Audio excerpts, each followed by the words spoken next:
Hi friends, welcome to my YouTube channel power of motivation. Power of motivation में आप सबका बहुत तहे दिल से स्वागत है दोस्तों।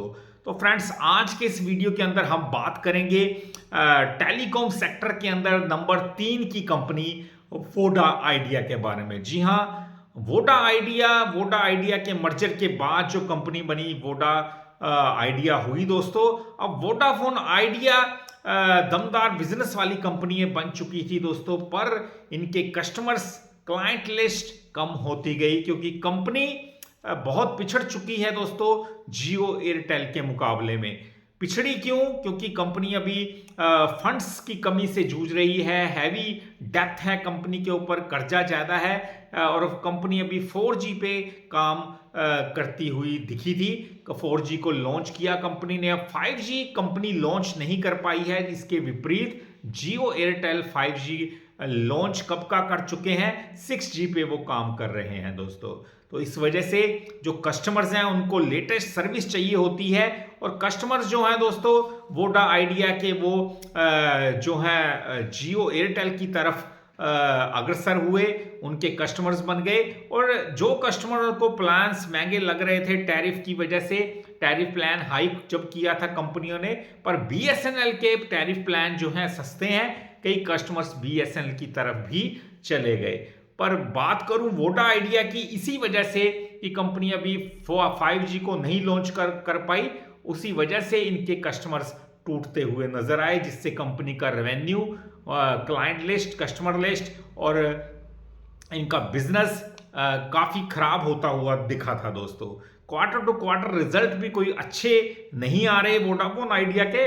अब वोडाफोन आइडिया को एक उम्मीद थी सरकार से कि जो उन्होंने 6090 करोड़ की बैंक गारंटी जमा करनी थी, सरकार उसे माफ कर देगी।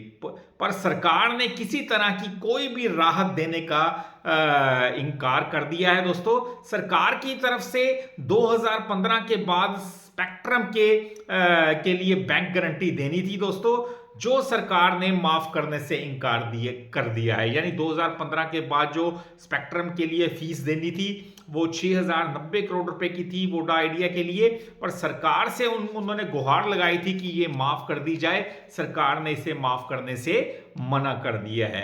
अब कंपनी पहले से ही 2.1 लाख करोड़ के भारी भरकम कर्जे के तले दबी हुई है दोस्तों। तो अच्छा खासा डेप्थ है कंपनी के ऊपर। अब सरकार ने राहत देने से मना कर दिया है, जिससे कंपनी अब टैरिफ प्लान बढ़ा सकती है, क्योंकि कंपनी को पैसे की जरूरत है। अगर 5G को लॉन्च करना है या स्पेक्ट्रम के पैसे भरने हैं तो हर लेवल पे पैसा चाहिए होता है बिजनेस के अंदर।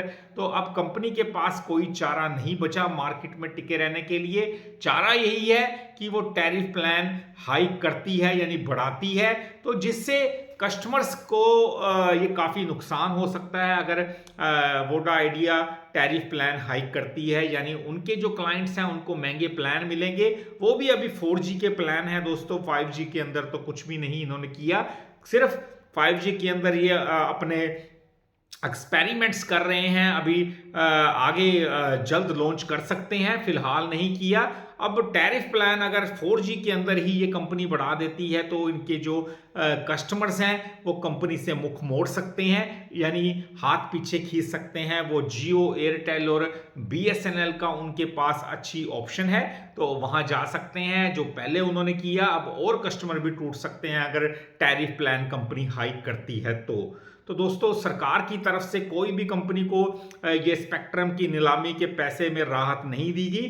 अब देखना है कि वोडा आइडिया का आने वाले टाइम के अंदर क्या उनका विजन होता है, कैसे वो इस मुश्किल की घड़ी में डील करते हैं दोस्तों।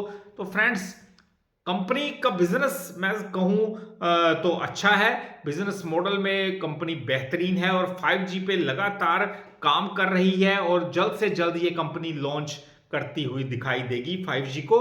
तो अच्छी कंपनी है मैं कहूँगा। तीसरे नंबर की टेलीकॉम सेक्टर की जियो एयरटेल के बाद ये कंपनी आती है। तो BSNL एक सरकारी कंपनी है, वो भी इस लाइन में है, पर पहले तीन जो प्लेयर्स हैं जियो एयरटेल वोडाफोन, वो तीनों के तीनों प्राइवेट सेक्टर से हैं। तो अच्छी कंपनी को अब हैवी डेप्थ जो कंपनी के अंदर है वो बहुत बड़ा नेगेटिव पॉइंट है, जिस वजह से इसके बिजनेस पे असर पड़ रहा है। तभी इसका स्टॉक प्राइस हमने देखा है ऊपर की तरफ नहीं जा पा रहा, क्योंकि कर्जा बहुत ज्यादा है दोस्तों, और कंपनी के 5G प्लान्स जल्दी से जल्दी लॉन्च करने होंगे कंपनी को अगर मार्केट में बने रहना है तो थैंक्स फॉर वॉचिंग दोस्तों। ये था मेरा आज का वीडियो अच्छा लगा हो चैनल को सब्सक्राइब कीजिए, क्योंकि ऐसे वीडियोस मैं डालता रहूंगा। मिलते हैं अपने अगले वीडियो में, तब तक के लिए नमस्कार जी।